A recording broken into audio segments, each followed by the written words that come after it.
full confession, I've never watched a TEDx talk before, so I'm not entirely sure how they work. I am going to talk about the importance of making great memories to boost your memory. And the reason for this is that our brain is a fantastic thing and we can totally hack it, as hopefully I'm about to prove. So at the start of the show, we got 10 objects from you all, and then I've hacked my brain to memorize those 10 objects. Now, obviously, I could list them 1 to 10, but that's not very fancy. So instead, do you have the list? Okay, please ask me any number from said list. Number 8. Number 8 is a balloon. Yes. Okay, another number, please. Number 5. Number 5 is a car. Yes. Okay, then give me 2 numbers that aren't together that we've not already had, please. 3 and 10. 3 is an ice cream and 10 is a dragon. Yes. Okay, and then just give me whichever ones we haven't had in whatever order you want. 1. 1 is an apple. 7. 7 is a watch. 2. 2 is a box. And 9. 9 is a pillow. And I think that's all 10. So, thank you very much, you two. Much appreciated. As I've hopefully demonstrated there, our brain is very, very simple and very, very easy to hack by using exciting memories. I will explain the system to you. So each number I associate with a letter, and then each letter I associate with an image. So for 1, I have the letter L, and I associate ale, a lovely, lovely pint of ale with that. To make the memory stronger, I associate with it a specific pint of ale I drank in my lifetime. It was summer, it was a beautiful summer's day. We were back in England, my family and I, and my in-laws were driving me insane. So my wife said, and this is why I haven't invited my wife today, my wife said, what do you want to do? What will make it better?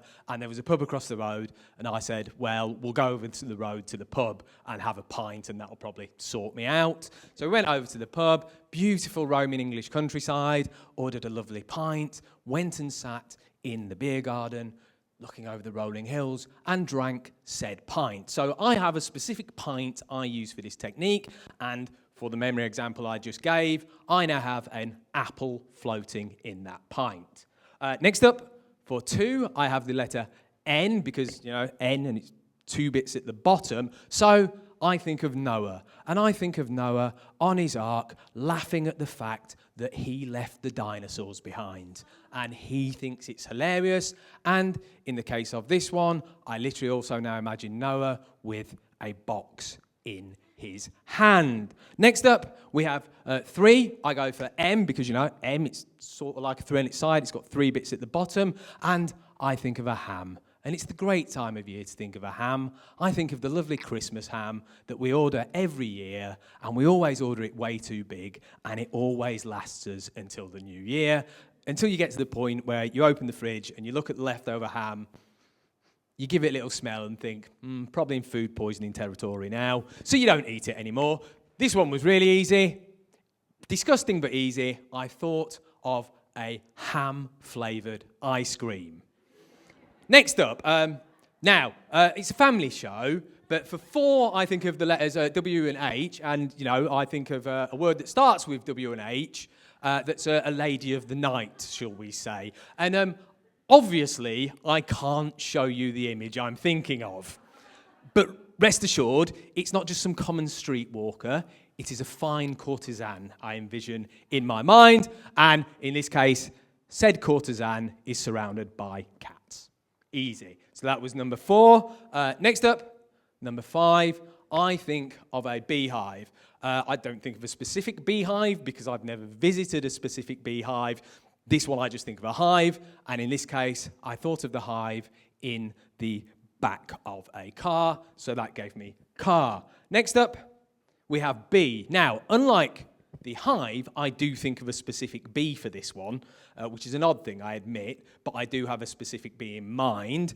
It was at my parents' house in the summer, and I found a little honey bee just on the floor, all alone, sort of, it seemed very sad and lonely, and I'd read somewhere that the best thing you could do is give it some honey. So I went off, got some honey in a teaspoon, put it down, gave it to the bee. My mum looked at me like I was going mental, but it worked. The bee had the honey and then flew off, and it was okay. And I thought of that poor bee. Imagine if I'd never found it because it was stuck in a wardrobe, and wardrobe was number 6. Next up, for number 7, I have the letter T, and I think of a golf tee. Now, I'm not sure why I think of a golf tee, because I'm English, so surely I should think of a cup of tea, but I don't.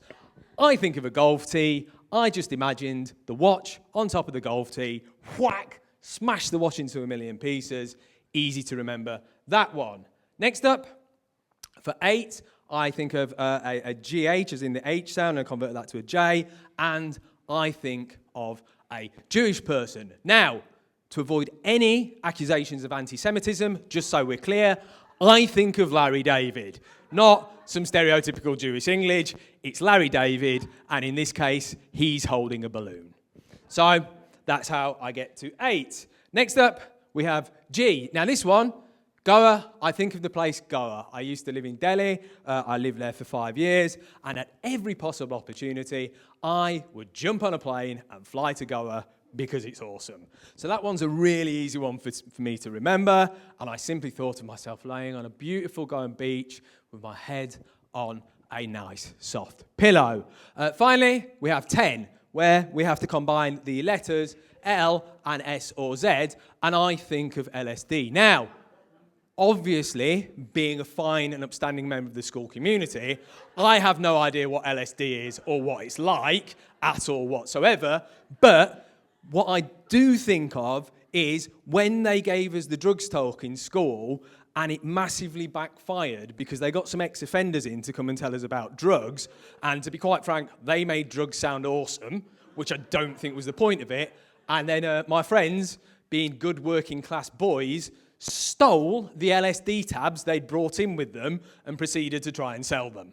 So, that's my LSD memory, and for this one, I simply thought of a dragon tripping on LSD. So there you go. That is how I hacked my brain. That is how I made those memories. Now, how do I utilize this system? I utilize it for nothing useful at all whatsoever. The only 2 things I ever use it for is remembering what hotel room I'm in and remembering what page I'm in a book if I can't find anything to use as a bookmark. So for 201, I'd have the letters, and that would be N, S, and Y, L. So I think north-south line, the line that runs through Singapore. Easy, got that one. For the book, you can't quite see it, but it's 144. 4, as we said, can be a lady of the night. I also can just think of it as an F. So for that one, I think 1FF, which is LUFS, which is a measurement of volume that we use in our music program. So that's how I'd remember those 2 things. Maybe you can come up with a far better use for this system than I have, but yes, I use it for nothing useful at all whatsoever. But what it has taught me is that linking exciting things in your memory makes them easier to remember. So I try and do exciting things. Now, my idea of exciting things and your idea of exciting things is possibly completely different. Right now, you might be thinking exciting things like bungee jumping. No. I am thinking now exciting things like playing a 20-year-old video game. But whatever works for you, whatever you find exciting, you should go out and do that, because it will stick in your memory and stay in your memory far longer. And the reason you want to do this is you want to avoid the perils of highway syndrome. Now, highway syndrome, we all suffer from it. What it is you get up in the morning and you get ready and you go to work, whichever way you get to work, and then you arrive at work and go, how did I get here? and you have no clue how the journey went. The journey just passed you by because it's so familiar and you're so used to it that you don't remember it. Your brain just switches off and doesn't take any of it in, and you're on autopilot. So if you don't make exciting memories, you risk living your entire life in highway syndrome, which is no way to live. And I'll give you an example of how something exciting breaks the monotony of the highway syndrome. So when I lived in Delhi, every day I'd get picked up to go to work, and every day I'd sit in traffic for 30 minutes with not a lot to look at and horns honking continually, and it was the same journey every day without fail, and I can't remember a single one of them apart from the time I saw an elephant. And I'd never seen an elephant before, so imagine my shock of getting in my car and going to work expecting the same boring routine to happen as every other day and it be completely unmemorable. And then we swing round the corner, and for the first time in my life, there's an elephant. And not only is there an elephant, someone has beautifully painted this elephant. So it's not just an elephant, it's a beautifully painted elephant. And that is the only time I can remember getting to and from work in Delhi, because something exciting happened and it broke the monotony of the highway syndrome. So to close the loop on this, you should go out and make exciting memories. And you should then use those memories to help you remember things. To go back to the elephant, if I have to remember something for work in a morning, I don't write it down, I don't set an alarm. I just picture that elephant outside my house waiting for me in the morning and attach whatever object it is to the elephant, be it my staff badge, be it my laptop, be it whatever it is I need to remember.